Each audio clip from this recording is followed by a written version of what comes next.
संत शिरोमणि आचार्य गुरुवर श्री विद्यासागर जी महाराज की जय। नवाचार्य श्री समय सागर जी महाराज की जय। आराम योग प्रणेता पूज्य मुनि श्री प्रणम्य सागर जी महाराज की जय। ओम अरहम नमः। स्वाध्याय प्रेमी बंधुओं, युग श्रेष्ठ आचार्य भगवान श्री 108 विद्यासागर जी महाराज के सरस्वती पुत्र अभीष्ट ज्ञानोपयोगी प्राकृत विज्ञ अरहम योग प्रणेता मुनि श्री प्रणम्य सागर जी द्वारा रचित नई छड़ारा का अनूठा स्वाध्याय गुरु आशीर्वाद से सतत जारी है। हमने प्रथम ढाल में पंच परावर्तन के वर्णन को डिटेल में जाना। ढाल 2, जिसमें सम्यक दर्शन का प्रैक्टिकल स्वरूप मुनि श्री ने बड़े ही सरल और सुंदर तरीके से समझाया है, जिससे हमारे अंदर देव शास्त्र गुरु के प्रति श्रद्धा और दृढ़ होगा। अब चलते हैं नई छड़ाला द्वितीय ढाल की कक्षा की ओर। ओम नमः सिद्धेभ्यः।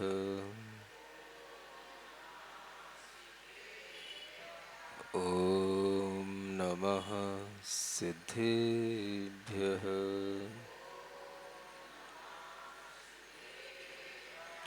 ओम नमः सिद्धेभ्यः। तीन लोक में चार हैं, मंगल शरण श्रेष्ठ, अरहत सिद्ध वसादु गण, धर्म जैन जग ज्येष्ठ। तीर्थंकर जिन देव की, जिन वाणी को ध्याय, सार्वधर्म संक्षेप से कहूँ चित्त हुलसाए। वादिदेव आदिम तीर्थंकर श्री ऋषभनाथ भगवान की, वर्तमान शासन नायक श्री वर्धमान महावीर भगवान की, परम पूज्य आचार्य गुरुवर श्री विद्यासागर जी महाराज। अब जब वह राजा रानी देख रहे हैं कि आहार दिया और वमन हो गया, वो तो और ही दुर्गंधित हो गया, और सामने ही सामने कर दिया, खड़े ही खड़े कर दिया, फिर भी उस वमन से अपने आप को कहीं दूर ना हटा करके जैसे तैसे अपने को उससे बचा करके साफ करके तुरंत ही वह मूर्छित होकर के गिर पड़े मुनि महाराज। तो उनको उठा करके उनको साफ किया, पहले उस स्थान को साफ किया, मुनि महाराज को साफ किया, और अपने लिए पश्चाताप होने लगा कि मैंने ऐसा क्या खिला दिया कि खाते खाते ही वमन हो गया। मेरा दान ऐसा कुदान कैसे हो गया जिसके कारण से वह मुनि महाराज की पीड़ा और बढ़ गई। मुझे तो कुछ औषधि के रूप में उन्हें सेवा करते हुए अच्छा कुछ देना था, लेकिन ये उनके लिए विपरीत कैसे हो गया। हाय मेरा मिथ्या दान, हाय मेरी मिथ्या बुद्धि। ऐसा वह पश्चाताप उस राजा के अंदर आने लगा और मुनि महाराज के चरणों में गिर पड़ा, क्षमा मांगने लगा। आपके कष्ट के लिए मैं क्षमा चाहता हूं, मेरे कारण से आपको इतना कष्ट हो गया। सुन रहे हो, बस परीक्षा की भी अति हो गई, और जहां अति हो जाती है वहां पर इति हो जाती है। इति माने द एंड। जब इतनी परीक्षा होने के बाद भी उस राजा ने उन मुनिराज की इस तरह से सेवा कर ली, तो तुरंत ही वहां पर सारा का सारा वातावरण बदल गया, और वह जो मुनि महाराज थे वो एकदम से अदृश्य हो गए, और वह चमकता हुआ वासव देव उनके सामने खड़ा हो गया और आकर के राजा के चरणों में गिर पड़ा। सारा वातावरण बदल गया एकदम से। अलग ही तरह की जगमगाहट, अलग ही तरह की चमक, रोशनी, सुगंध उस स्थान पर जहां पर वह हार लिया था, सारा सब कुछ एकदम से परिवर्तित हो गया।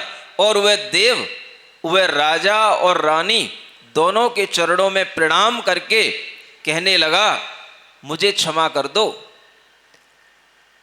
मैं आपकी परीक्षा लेने के लिए इतना कुछ किया था, लेकिन आज मुझे यह समझ आ गया कि ऐसे भी सम्यक दृष्टि जीव मनुष्य होते हैं जो इतने दुर्गंधित वातावरण में भी निर्विचिकित्सा अंग का पालन कर सकते हैं। मैं इसी परीक्षा करने के लिए सौधर्म इंद्र की सभा से उतर करके यहां इस भारत में आया था। परीक्षा हो गई और वह देव नमस्कार करके चला गया, और वह राजा उद्दायन और वह रानी उस परीक्षा में जब पास हो गए, तब अपने अंतरंग में इतना प्रसन्न होते हैं कि जैसे मान लो केवली भगवान ने सर्टिफिकेट दे दिया हो कि हाँ तू सम्यक दृष्टि जीव है, तेरा नियम से 2-3 भवों में कल्याण होगा। सुन रहे हो? ये सर्टिफिकेट भी अगर कभी मिले तो कितनी बड़ी चीज होगी। कोई परीक्षा लेने आया हो और उसकी परीक्षा में वह सम्यक दृष्टि जीव अपने आप में महसूस करे कि मेरे अंदर यह सम्यक दर्शन का अंग था, यह सफल हो गया और मैं इस परीक्षा में पास हो गया, इससे बड़ी परीक्षा दुनिया की और कोई हो नहीं सकती। बाकी सब परीक्षाएं तो इसके आगे छोटी परीक्षाएं। यह भाव जिसके माध्यम से वह मुनि महाराज भले ही कैसे थे, विक्रिया से बने हुए थे। सुन रहे हो? सम्यक दृष्टि जीव ये नहीं देखता कि ये कैसे बने हुए हैं, विक्रिया से बने हुए हैं कि असली हैं कि नकली हैं। ये असली और नकली की पहचान सम्यक दृष्टि जीव भी नहीं कर सकता। उसे तो ये प्रयोजन रहता है कि हमें मुनि महाराज का दर्शन हो रहा है, यह निर्ग्रंथ लिंग को धारण किए हुए रत्नत्रय की आराधना करने वाली आत्मा है, इसकी सेवा शुश्रूषा जो हमसे बन जाए वह हमें करके अपने आप को अहोभागी बनाना है, अहो धन्य करके अपने आप को सौभाग्यवर्धक बनाना है। ये विचार होता है सम्यक दृष्टि जीव का। आप ये भी तो सोच सकते हो कि नकली मुनि महाराज की उस असली सम्यक दृष्टि जीव ने क्यों सेवा की। नहीं समझ आया? ये भी तो प्रश्न आ सकता है ना। जो अपने आप में सम्यक दृष्टि होने लग जाता है या भाव करने लग जाता है, तो वो क्या कहता है, मैं असली सम्यक दृष्टि जीव हूं, तो मैं असली सम्यक दृष्टि मुनि महाराज को ही आहार दूंगा, मैं केवल उन्हीं को देखूंगा। वो असली सम्यक दृष्टि कहां दिखाई देंगे उसको, कैसे दिखाई देंगे? क्या उनकी परीक्षा का नियम है, आहार चर्या के लिए आ रहे हैं, तो क्या और असली और क्या नकली? वो तो कैसे भी हो, तुम्हें देखना है कि तुम असली श्रावक हो कि नकली श्रावक हो। नहीं समझ आया? आप सोचो कि नकली मुनि महाराज के लिए, नकली तो कहा जाएगा ना, बोलो तो, गलत तो नहीं बोल रहा, जिसने विक्रिया से अपना मुनि वेश बनाया तो असली तो नहीं थे ना, वो नकली थे ना। तो नकली मुनि महाराज के माध्यम से भी अपने सम्यक दर्शन की परीक्षा हो सकती है। तो इससे यह संदेश मिलता है कि हमें मुनि महाराज की परीक्षा नहीं लेना, हमें अपने सम्यक दर्शन की परीक्षा लेना कि उनके निमित्त से हमारे अंदर सम्यक दर्शन के कौन कौन से गुण हैं और नहीं है। सुन रहे हो? नहीं सुन रहे हो? आजकल सब उल्टा चल रहा है, सब उल्टा पुल्टा। अपने अंदर सम्यक दर्शन है या नहीं इसकी चिंता न करके देखना क्या है कि वो असली है कि नहीं। समझ आ रहा है? पहले मुनि महाराज की परीक्षा कर लें, फिर बाद में हम आहार देंगे। ऐसा सिखाया भी जाता है और ऐसा लोगों ने किया भी है और अतीत में हो भी चुका है।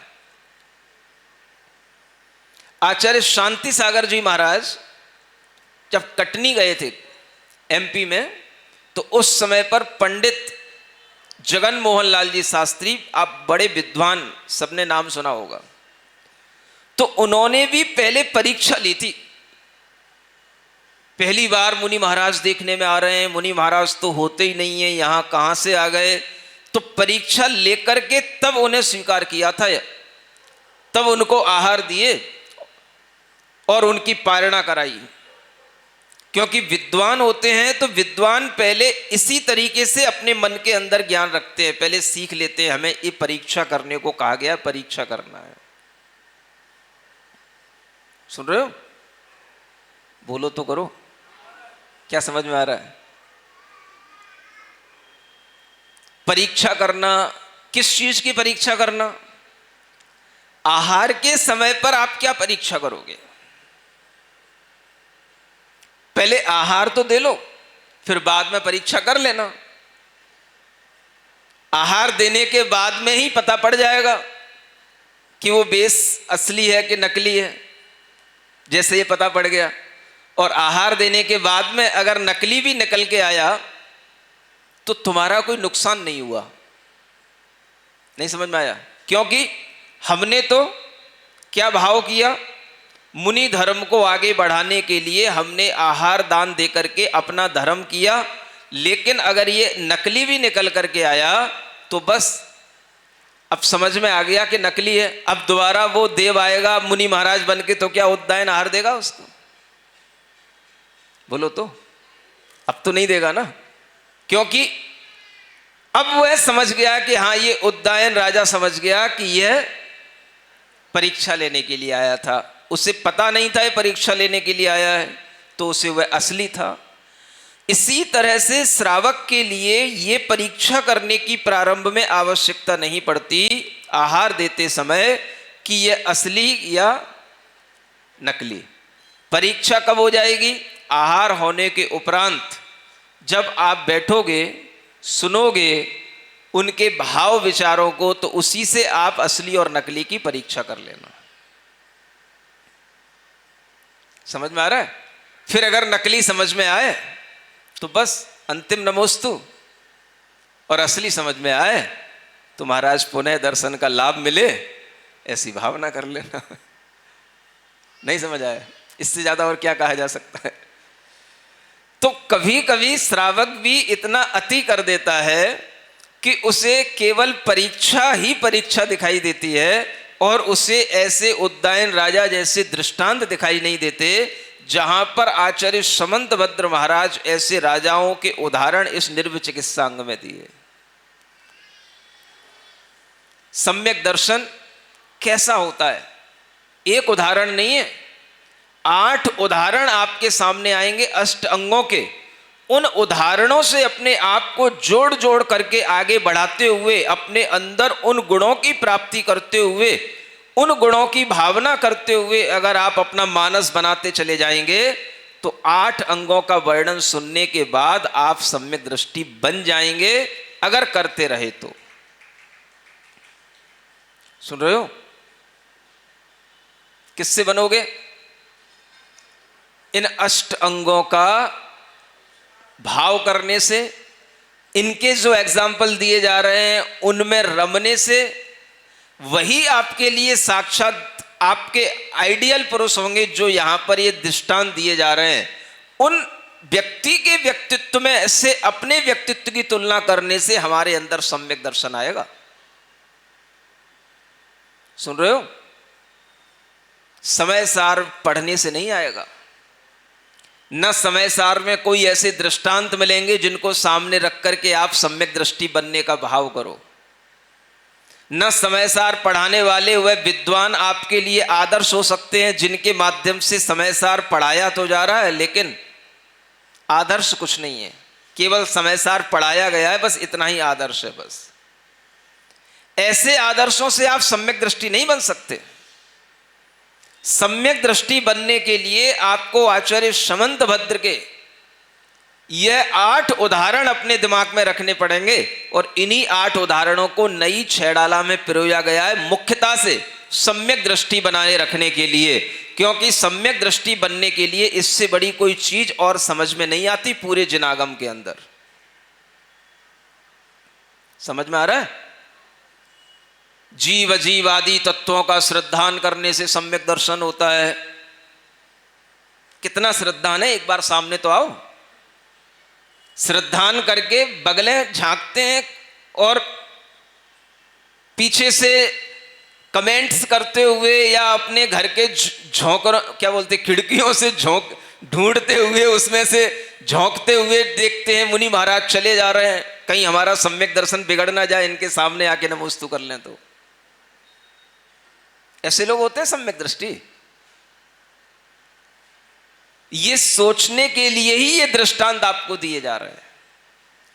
इसलिए जीवादि 7 तत्वों के श्रद्धान से सम्यक दर्शन की बात जिस छैडाला में कही होगी वो आपके लिए उतनी उपयोगी नहीं है जितनी आपके लिए ये रत्नकरण श्रावकाचार और नई छैडाला ये इसीलिए है कि आपको ये समझ में आए कि जो प्रतिष्ठा सम्यक दर्शन की रत्नकरण श्रावकाचार में आचार्य समंतभद्र महाराज ने की है, हम उसी सम्यक दर्शन की बात को आगे बढ़ा रहे हैं इस नई छैडाला के माध्यम से। कोई दूसरा सम्यक दर्शन के लक्षण ना आ जाएं आपके सामने। पहले इसलिए देव शास्त्र गुरु श्रद्धा तो कर लो, गुरु तत्व, इसलिए तीसरा तत्व कहा गया देव शास्त्र गुरु। ये 3 तत्व हैं। 7 तत्वों पर श्रद्धान बाद में, पहले 3 तत्वों पर। तो गुरु पर श्रद्धान करने के लिए ये अंग आया है सामने। सुन रहे हो? कौन सा? निर्वचिकित्सा अंग। इन अंगों में जब पास होंगे, ये 8 अंगों में जब हम निष्णात होंगे, तब हमारे अंदर का वह सम्यक दर्शन,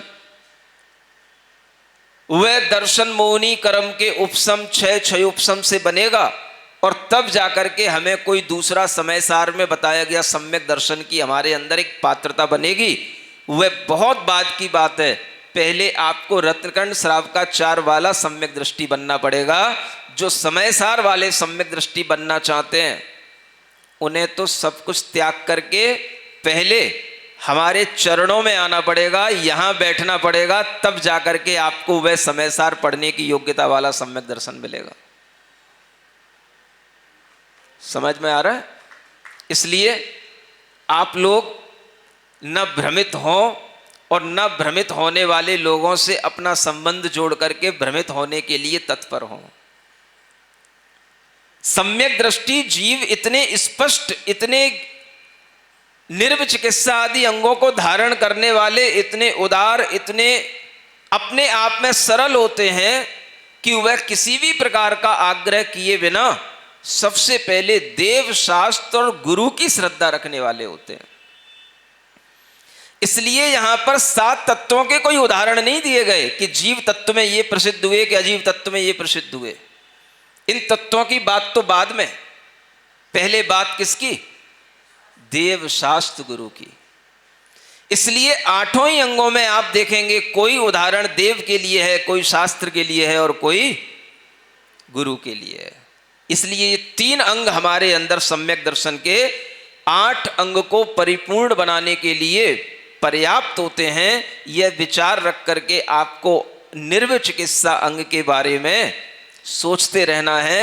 और अगर अपनी सोच न बने तो ऐसे उद्दायन राजा के बारे में सोच करके अपने अंदर साहस बढ़ाना है कि हमारे अंदर भी यह योग्यता आए कि हम भी ऐसे अगर कभी अवसर प्राप्त हों तो इन अवसरों पर घबराएं नहीं, विचलित ना हो, और हम सम्यक दृष्टि होने के नाते ऐसे गुरुओं की सेवा करने में भी तत्पर रह सकें, ये भाव अगर हमारे अंदर बनता है तो यही सम्यक दर्शन का सबसे बड़ा भाव है।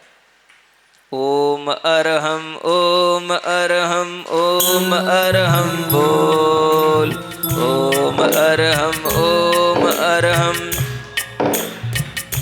बोल। सभी कार्य की सिद्धि से तो पहले इसको बोल, सभी कार्य की सिद्धि से तो पहले इसको बोल। ओम अरहम नमः ओम अरहम नमः ओम अरहम नमः ओम अरहम नमः।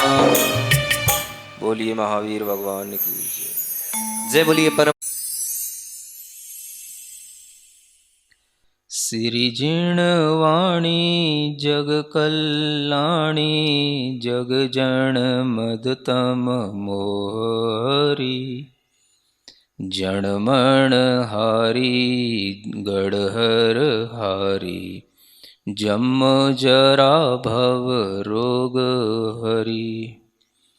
तिथ्य राणम दिव्य झुणिम जो पड़ई सुणई मय्ये धारई, राणम सौख मणंतम धर्य सासद मोक्ष पदम पावई, सासद मोक्ष पदम पावई। नई छह ढाला आज का सवाल प्रतियोगिता में आप सभी का स्वागत है। आज का सवाल है, नकली मुनिराज की उस असली समय दृष्टि जीव ने क्यों सेवा की? अज्ञान से, लोकाचार के कारण, धर्मनिष्ठ होने के कारण या परीक्षा में पास होने के कारण? कल के सवाल का सही उत्तर है कोढ़ रोग से ग्रस्त मुनि का। अब अपना जवाब हमें कल शाम 5 बजे तक भेजें। 3 भाग्यशाली विजेताओं को मिलेंगे आकर्षक उपहार। अपना जवाब भेजने के लिए लिंक पर जाएं या QR कोड स्कैन करें। ओम अरहम नमः।